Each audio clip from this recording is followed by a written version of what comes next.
nyalo rito. Mheshimiwa Jared, ng'anyo mar nyithindo ma Gen Z giloko yamb siasa e yo moro amora koso pod wadhi mana bedo kaka ne wan gachal?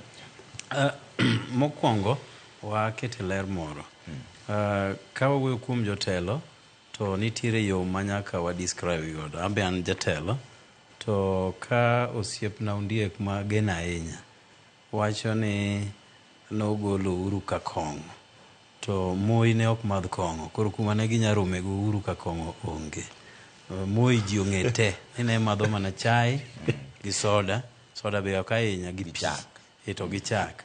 Koro kuma ne ginya rome ka kong'o go Uhuru mondo kawe onge. Secondly, diere te Uhuru tiyo kaka ker ok waneno ka picha moro amora ogolo kata video kometho kata ka en kama imetho ok waneno.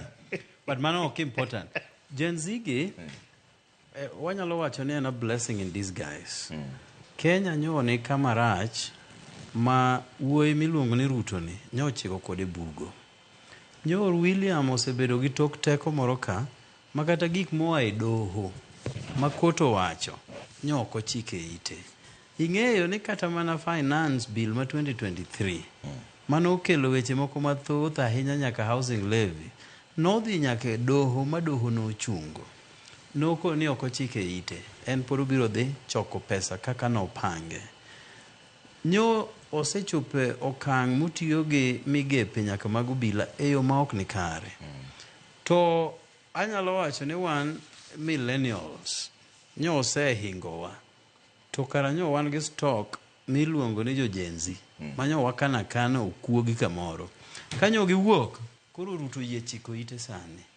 Concessions mobedo godo kinde ma nyithindo go oyoke e town ka ne ng'eny ma ordinarily Ruto mwang'eyo ne ok nyal timo.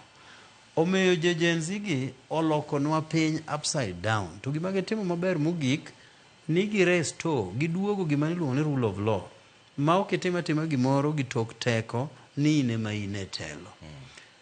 Gima kendo gitimo godo maber ni kanyo broad based government ochuogi to gichalo jomodok chien mondo gichik itgi ane ni to gini be koro chiko kamoro.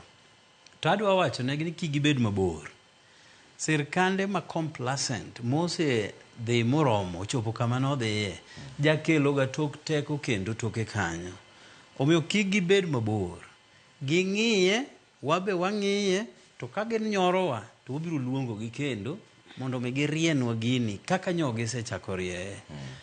Aparo ni kata mana Gen Z gi nitiere thothgi ma koro dhi biro e yiero mar 2027 nikech nyogi neno teko ma gin godo mondo gin bende gidwar offices miyiere jigi mondo gik ma giwachonwa oko ka koro gibi gikonywa mondo wa implement kodgi e od bura kata executive nikech judiciary to koro idhiye gi penj koro kanyo bet tek matin to gibiro loko siasa mar Kenya e higni mang'eny mabiro.